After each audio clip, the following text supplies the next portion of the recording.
Welcome to Gather In, where you'll hear stories of conversion to the Church of Jesus Christ of Latter-day Saints. If you have an interesting story to tell, please go to our Instagram page or send us an email to gatherin@proton.me. I'm your host, Murray Ceff. We are joined today by Matthew Smith. Thanks for coming live with us, Matt. How are you? I'm well on this Australia Day. Good to be with you. Australia Day. We're having a bit of a day off here in Australia, which is always good. Well, I mean, I have trouble sort of with this. Am I having a day off? I'm a full-time missionary with the church. You can just see the name tag there. There it is. Full-time missionary with the church. I either have every day off or I never have a day off, and I haven't quite decided which it is yet. But it's Australia Day, and it's a wonderful day. It's a beautiful day here in Cairns, as always. And what have you been up to today, Matt? Bit of study? Yeah, I say day off too, but I spent all morning in a textbook. So it's BYU pathways at the moment, so making sure I keep a head on top of that things and use days like today to stay good. Yeah. Fantastic. So let me just summarise a little bit here. Whoops, I'm bouncing around a little bit there. I'm going to try and steady that. My wife and I arrived in Cairns about 10 months ago, and we met Matt. I think on the first day we arrived, because it was district conference, leadership meeting at district conference, and somewhere along the line we got chatting, and Matt mentioned to us that he used to live on the block of land which the Cairns church meeting house is now sitting on, and at the time he wasn't a member of the church, he was just a little kid, and I thought that was sort of interesting, and I did hear some whispers about Matt's conversion story, and I thought Matt would be a good subject for today's interview. So welcome, Matt. We'll get talking about where you are now, but we're going to go way back. We're going to get in the way back machine and talk about you growing up here in Cairns. And Matt, you are one of the few people I've met here in Cairns. It's actually born in Cairns. I mean, everyone else in Cairns seems to be Victorian. Genuine local, yeah. Born and raised here. Done a couple of excursions around the place, but yeah, I call Cairns home. Yeah, well, it's not a bad place to call home either. If you can stand the heat, then it's beautiful place. Yeah. So just going back to your childhood, Matt, you were born in Cairns Base Hospital. Can you disclose what year it was? 1979. 1979. Okay. And I was living in Queensland back at that time, down in Brisbane. Never got north of Noosa, I don't think. Okay, so back in 79, born in Cairns Base Hospital, and you did in fact live your first 3 years of your life at the corner of Pollen Street and Woodward Street in Edge Hill. Is that correct? Yeah, so on the corner, of Collins and Woodward Street, there used to be a set of red brick flats. So when I was born, my mum and dad were living there, and lived in that little block of flats until I was 3 years old. Yeah, and then moved out to Edmonton, but I began my life right next door, or where the current district president's office is. Okay, so we often hear of people saying, "Oh, I'm not a convert. I was born in the church," but you can almost lay claim to that fact, can't you? That you were almost born in the church. You know, I wasn't spiritually born in the church, but I think I was physically born in the church. Yeah, just about. Well, and you grew up, you moved somewhere at 3 years of age to just a different part of Cairns. Yeah, to another suburb down in Edmonton. Yeah. Dad lived there ever since. Yeah. and you attended school in Cairns, obviously. Which school did you go to? Went to Hambleton Primary, Huh? where my young kids got to go to as well, and then Gordonvale High eventually. Yeah. Okay. So, growing up in Cairns, were your family, were they churchgoers at all? No. So, as far as my spiritual background, Dad doesn't have any religion, sort of never went to church, didn't really believe in anything growing up. Mum was, I'd say, spiritual. She was born Church of England, but never practiced. I was baptised Church of England. I eventually, out of curiosity, did get confirmed when I was 12 years old, but we never attended church and never worshipped as a family or anything like that. Yeah. So in the home, there were no religious practices in the home. You were sort of a basic Aussie family, you could say. Yeah, we had a dusty Bible somewhere in the house. I didn't know where it was, but no religion in the home. Yeah. So tell me, oftentimes when people are going through their adolescent years, oftentimes people start to develop some sort of spiritual curiosity at that time. Was that the case with you?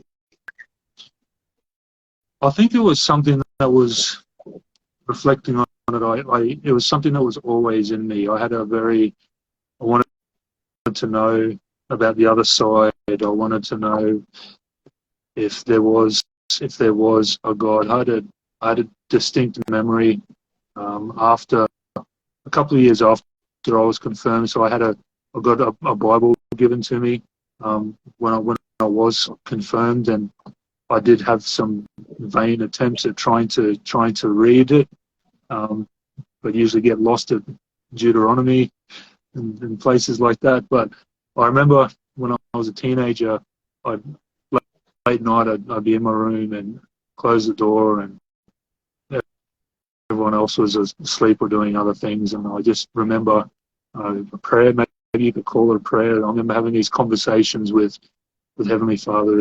It's just, see that lamp over there? If you could just move it, even just a little bit. I'm not going to tell anybody, just so that I can know that you're there. I just want to know.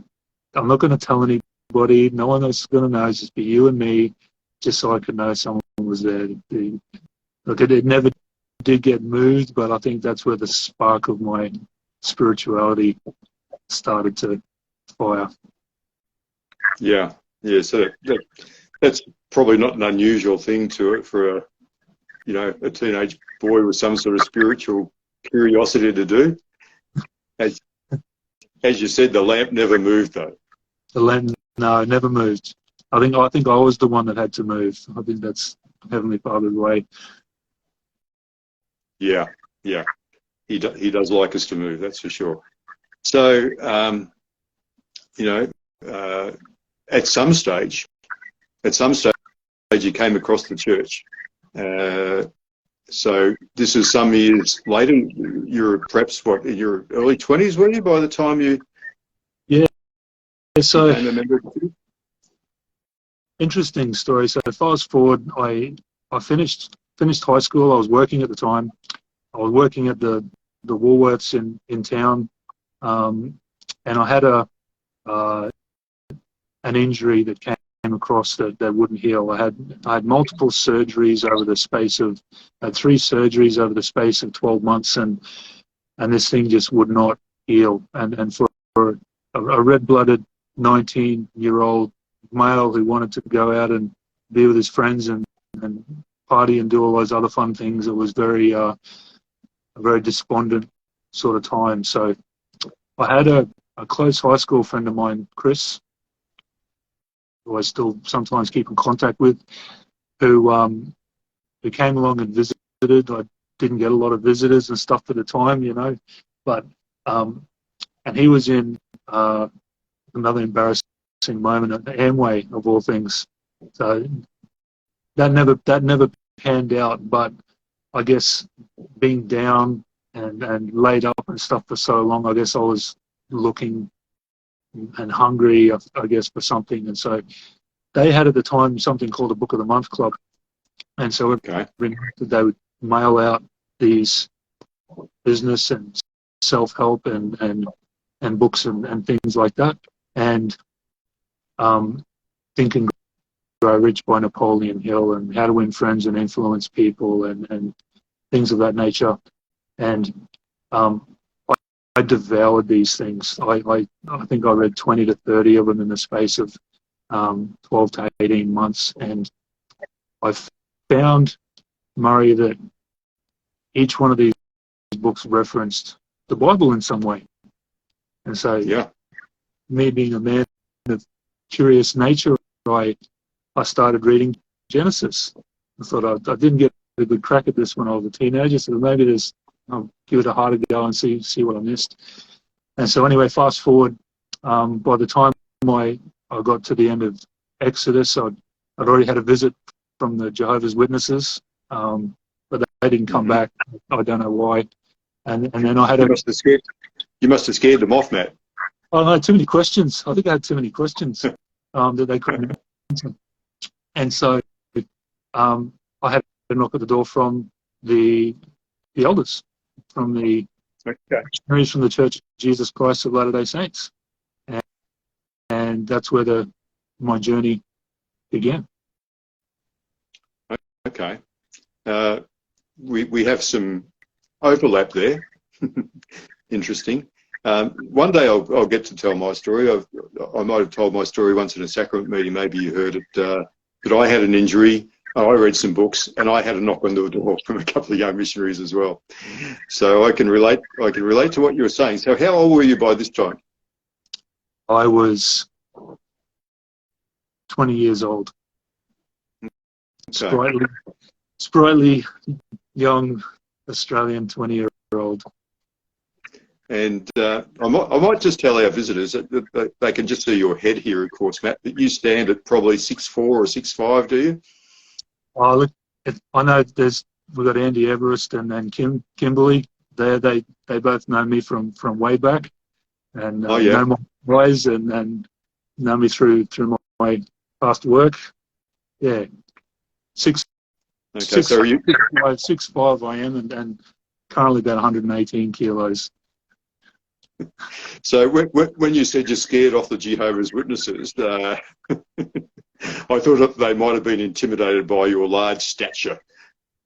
I thought they're usually happy that if someone was talking to them, but I don't know if it's the type of questions I was asking or Yeah. But yeah. Okay, so tell us about the missionaries knocking on your door. What happened? So it was a Saturday morning. I was watching cartoons, of all things. My brother and I were there, and I had a gym set there. So it was Elder Cowart and Elder Winterton. Elder Cowart, it was a strength and conditioning coach. So I think being missionaries, they don't get the chance to exercise like that much. He was a strong, very strong missionary. So he said, "Oh, can I have a little go? I haven't been able to bench press and stuff in ages." So he proceeded to weight up. I think I only had 130 kilos worth of weight at the time. He threw everything on the bar and busted out some bench presses. I think he did about 10 or 12 reps without even warming up. And I thought, okay, here's a guy to listen to. I think at the time we played some basketball and we caught up and had some good yarns and things like that. And they introduced me to the Book of Mormon and to the Plan of Salvation. And I remember the first lesson they present and talked about Joseph Smith's story and about the Book of Mormon. And then they invite you to pray about it and pray to ask and stuff if those things are true. And I didn't quite, I asked, but I didn't ask in the way that they asked me to ask, if that makes sense. And Yeah. What I did ask was that, is this something that you want me to do? And taking the lamp and taking what I'd read, and if there was a God at the time, if there was anything that was untoward or anything that was sinister or anything that was harmful, I felt that I would have felt something about it. But I felt peace. And so I started looking into it more. Yeah. And so they went through the process of teaching you what, the normal 5 or 6 lessons that they have to share with people who are looking at becoming members of the church. What sort of impression did you get when you firstly heard about the Book of Mormon and, the Joseph Smith story and the fact that we have a living prophet today? Was there any sort of reaction you had straight away? You'd read the Bible a little bit. Did it just sort of ring true for you, or how did you feel? I mean, it's one of those weird things. It's completely irrational, but it's absolutely logical. Okay. Angels and golden plates and things like that, but in the big scheme of things, if God works in patterns and talks to people and we're the same, he's the same yesterday, today and forever, and he loves his people just as much now as he does then it makes absolute sense that pattern would continue. Yeah. And the plan of salvation is able to put, like, between my mission and being curious and stuff about other churches, is I couldn't find another religion or another church that says what happens when you die. It's clouds and angels and we float around and that's it. No one's got any specific answer about why we go through all this. What's the real reward? Yeah. Like what are we fighting so hard for? And none of them have any specifics. And when you understand that we're more than just what happens here, that we were before and we were after, and you put it all in perspective and stuff, I guess that's what just really rang true for me. Yeah. I can well remember the missionaries teaching me the first discussion, standing on the doorstep, and they told me all this amazing stuff and showed me a picture of the current prophet and the quorum of the 12. And, I think my first impression was, the Americans, they think they're the best at everything, and now they've got the best church, But for me, they gave me a Book of Mormon. I read a little bit of it. I went inside, read a bit, prayed a bit, and knew straight away that it was true. And I was a similar sort of feeling to what you had, I think. I felt, the voice that came to me was, you can trust these young men, you can follow them. And that's how I eventually sort of got my initial witness. So how long after you were taught by the missionaries were you actually baptized and confirmed and became a member of the church? Was it fairly quick? It was probably maybe 3 or 4 months. I did have some challenges. So I was working every Sunday at the time. It was part of my roster, it was part of my contract. And so what I would do is I would take an early lunch break at 10 a.m. I'd get all my work done. I'd duck out, drive from town to Edge Hill, partake of the sacrament, and then duck back into work within the hour, so that I could partake of the sacrament. My boss, or the store manager at the time, he had a reputation for being expletive deleted. So when I asked him, I said, I want every Sunday off for religious reasons. We ended up having a bit of a blow. He said, you can't do that. You can't just go from having no religious convictions to then wanting every Sunday off. I I said, it's one way or another, it's gonna happen. I don't care what you've got to do. And so he chucked a bit of a hit, and anyway, I get relegated to night fill after that. But I did have every Sunday off, and I was able to get baptized, and yeah, things go forward. Fantastic. So over a 3 or 4 month period that happened. And was it the same missionaries that initially found you that taught you all the way through to your baptism and confirmation? Yes. Yeah, Elder Cower, Elder Winterton. So there was 4 sets of missionaries in Cairns at the time. So they were living in Edmonton. And I ended up giving them rides to church. Because they didn't have cars back then, and they relied on lift, push bikes. So rather than push biking from Edmonton to Edge Hill, I was giving them lifts at the time. Yeah. Tell me, Elder Cowan, he wasn't from South Australia, was he, by any chance? No, he was from Utah at the time, but now in Washington. Okay. I thought he might have been one of the well-known Cowans from South Australia, such as Bob Cowan or Greg Cowan, or there's a few of those guys floating around. So, and Elder Winterton, where was he from? He was from the heart of Utah as well. Yeah. Okay. So they were probably born and raised in the church, and they came and met this big wild Aussie guy, and helped you along a little bit. So, Matt, you were a member of the church for how long before you went to serve as a missionary yourself? So Elder Coward was, I don't know if it comes with his strength and condition. He was a very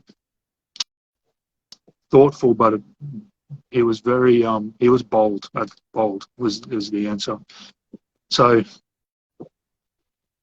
I developed a hunger for the spiritual things very, very early on.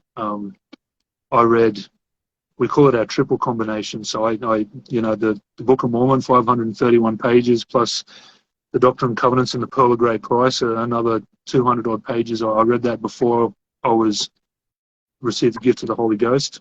And I was giving the elders a ride to church every week, and 2 weeks after I was baptized, we're driving, and just out of the blue, one day he says, "Have you thought about serving a mission?" Yeah. And my response was, "Of course not."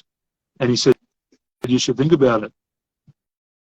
And what I loved about the approach is it's not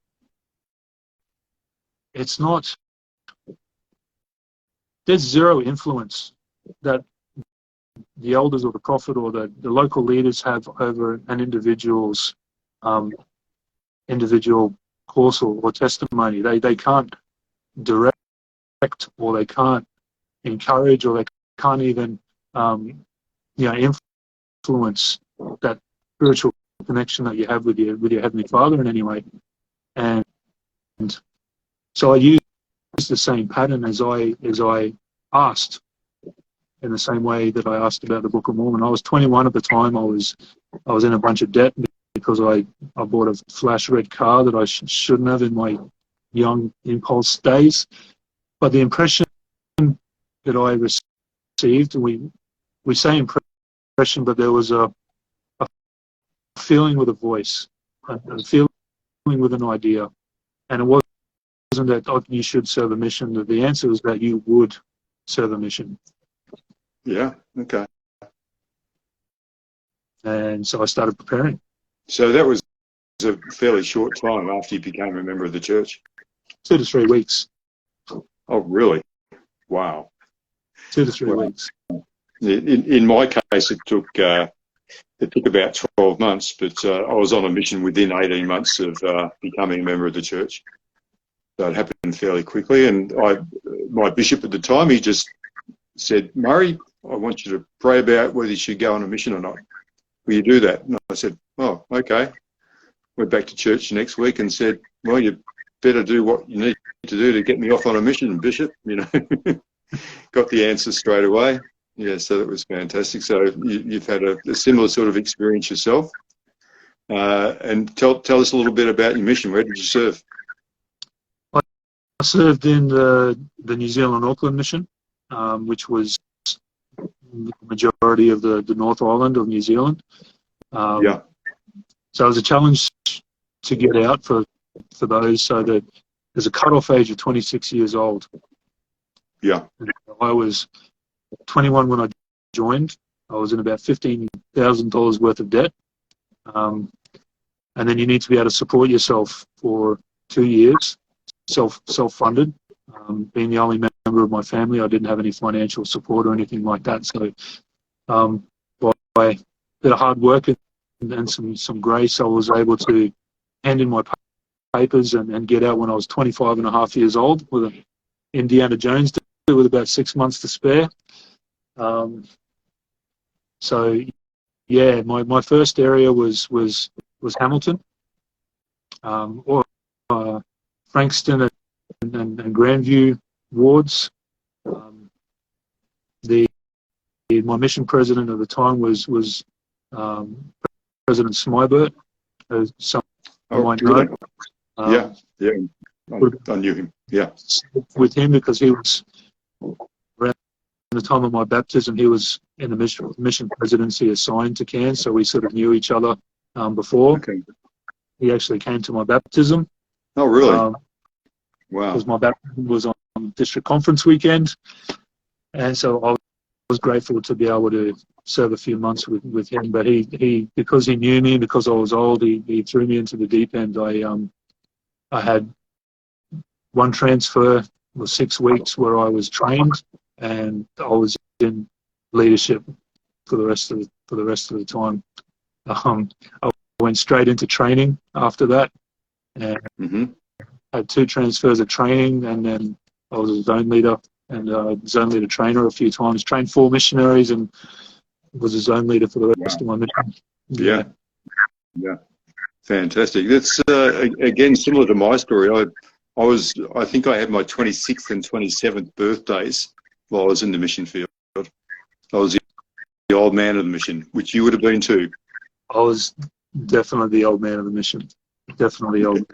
And New Zealand's such a beautiful place, and the people there. So I served in Hamilton, then I went up to South Auckland, so Onehunga. Up there, I was there for 6 months, and then I went to Pukekohe in the south, in the deep South Auckland, we call it.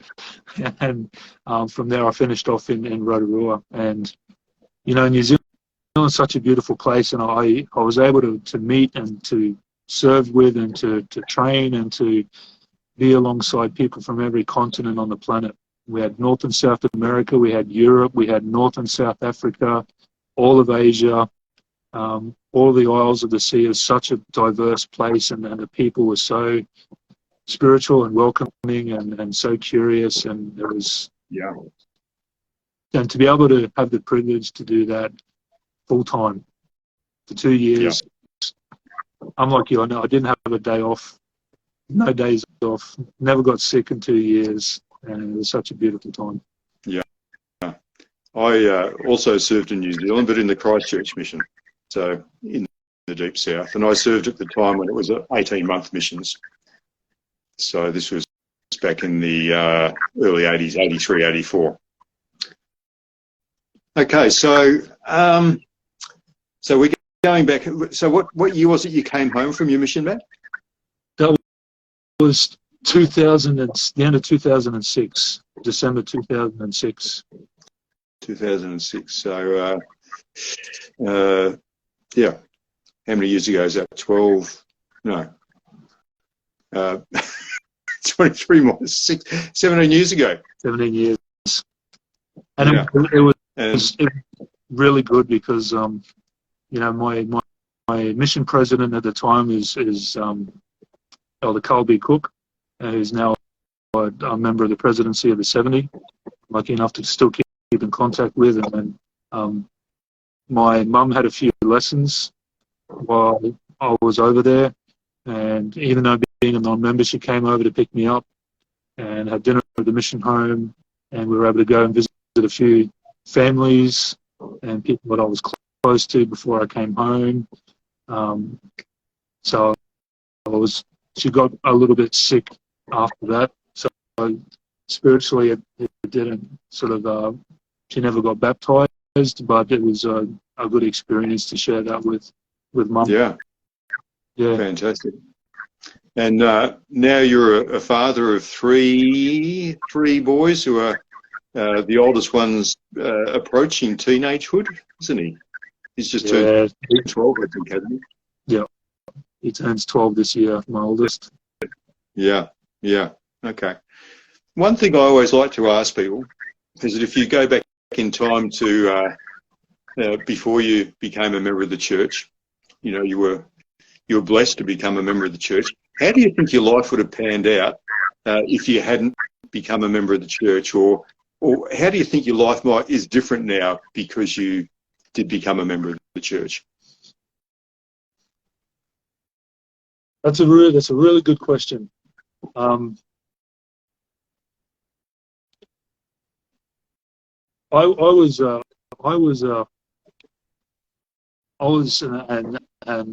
an aimless, naive,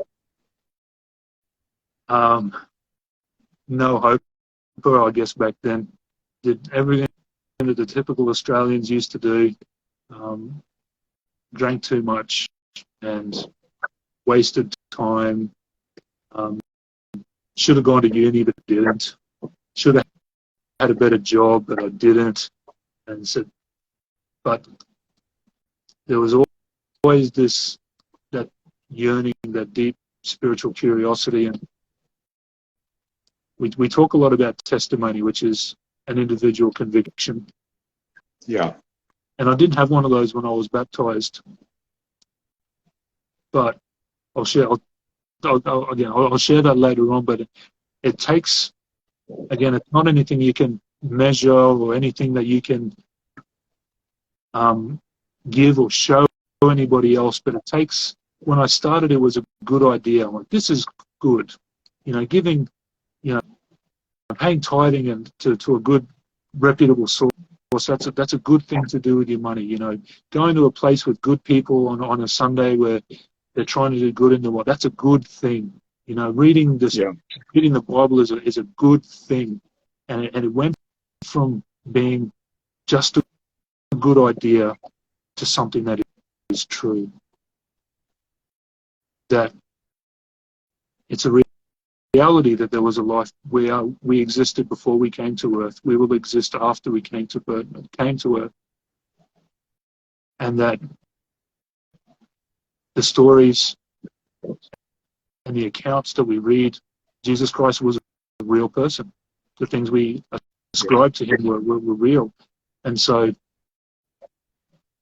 I would have been lost without this. That's the simple answer. I would have drifted my way through life and not accomplished anything of any value. Yeah. When you were describing yourself before you became a member of the church, you were sounding horribly familiar to me, I'm afraid. And I think that's probably not unusual. You grow up in Australia, and we sometimes are less ambitious than we should be, and certainly for me, the church gave me direction. I knew where I was heading, and it sounds like similar sort of situation for you. Any regrets?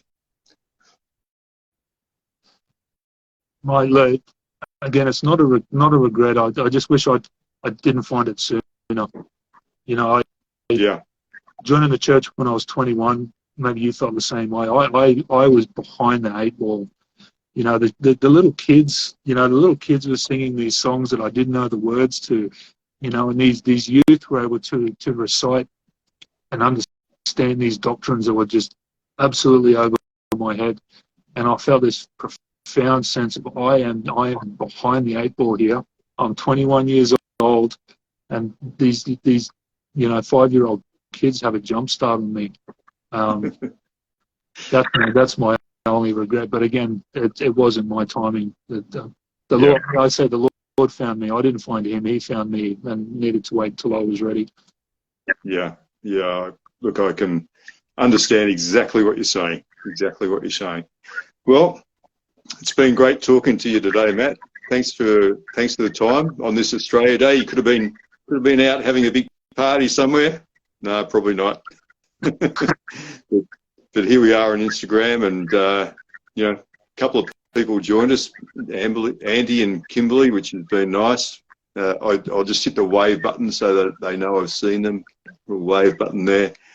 Thanks for joining. Matt, just before we go, I always like to ask people to bear their testimony of the truthfulness of the gospel.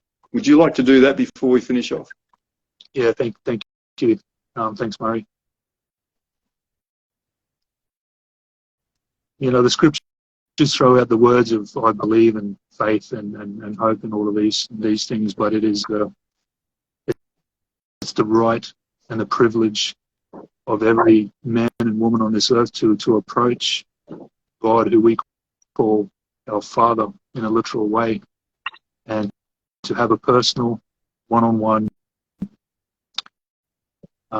interaction with him. And he wants to talk to us. And over time, I've come to know, not merely believe, that there is a God in heaven, that he had a son who was called Jesus Christ, who died for us, and who rose again. And now, through the work which we are a part of, wants to bring his blessings and goodness to every man, woman, and child on this earth, and the ones who have passed, and the ones who have yet come. And I know that. And, it doesn't make logical sense. And it's fantastic. And we talk about some wonderful, marvelous things. But I know they're true. And